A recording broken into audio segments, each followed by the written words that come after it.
A short and retrospective arrow this week, and it's aimed at the outgoing AFL CEO, Gillon McLachlan, who held an emergency presser last Sunday morning, 8 days ago, to speak about the Crows fiasco and the goal umpire, Daniel Hoskin.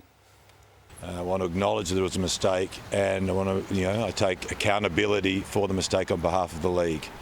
I also want to make sure that and reach out to the umpire itself. I've spoken with him and is obviously dealing with the issue and is in some dealing with that and taking personal accountability for that mistake. I mean, I think the umpire won't be umpiring for the rest of this season. I just thought it was cruel, to be honest. Is that taking full accountability of the AFL, or is that creating a scapegoat? Yes, a terrible mistake was made, but to me it was a publicity stunt, and one that happened off the back of a terrible mistake that shouldn't have happened. And I feel that the CEO was just being a little bit disingenuous in saying he took full accountability. Publicity stunt from Gillon in that moment. I think it was a bit of not a publicity stunt, that's the wrong word, a publicity move to sack the goal umpire for the rest of the year. Around the same time frame, and Tim Lane made this point on 3AW, Riley West wrongly tackled James Sicily, kicking out from goal in a decision that should have not been allowed, and yet not one umpire knew the rules. Now, that decision could have changed the course of the finals as well. You can't go upstairs for that. No, but the umpires didn't know the rules. The commentators missed it. No umpire was suspended or even dropped for one game for not knowing such a basic and fundamental rule of the game. Do you think we're critical of the AFL when they don't talk, though, and then we're critical of them when they do? I didn't mind him having the press conference. I thought it was cruel to drop him for the rest of the year. I didn't think that was fair.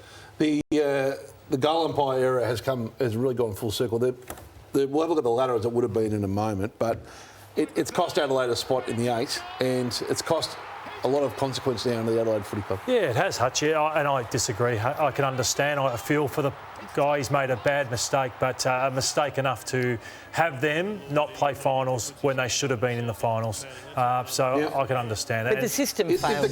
If the game had ended at that moment... If he went upstairs, Cara, the system would have worked. If there'd been no more footy played, no more scores after that minute, that's how the ladder ends, Caro. If the arc could work quicker, they would have reviewed it anyway. And Sydney finished 10th. The arc is wrongly constructed if it can't review those decisions. And all the more reason we need a wildcard weekend, because the Crows would have had the chance to right the wrong this weekend, and a Sydney Giants it's cost some money, it's cost them a spot in the finals. They will get some redress next year. They won't be off Broadway in as many games next year as they've had to be this year. But, Matthew, I think the entire system needs to be reviewed. I really do. And I know it was a human error, but I think a high-profile mistake, you cop a suspension. A mistake that no one really picks up on, it's fine. Now, congratulations. You're stubborn and you got your way. No Tim Taranto in the squad of 44 today.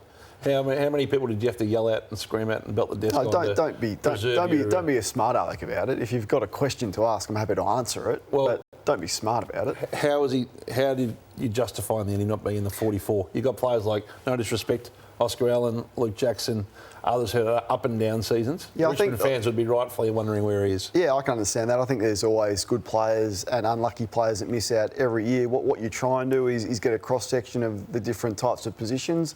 The criticism often is you pick a team just on midfielders all the time, so then you're critical of having Oscar Allen and Jackson. Yeah, he's close. He had a really strong season. But close to 44. But I'm a very small voice in a panel of strong-willed people. So if you think that I've got that much influence over the All-Australian squad, you're kidding yourself. But it is a cautionary tale, I think, for clubs considering trading future picks.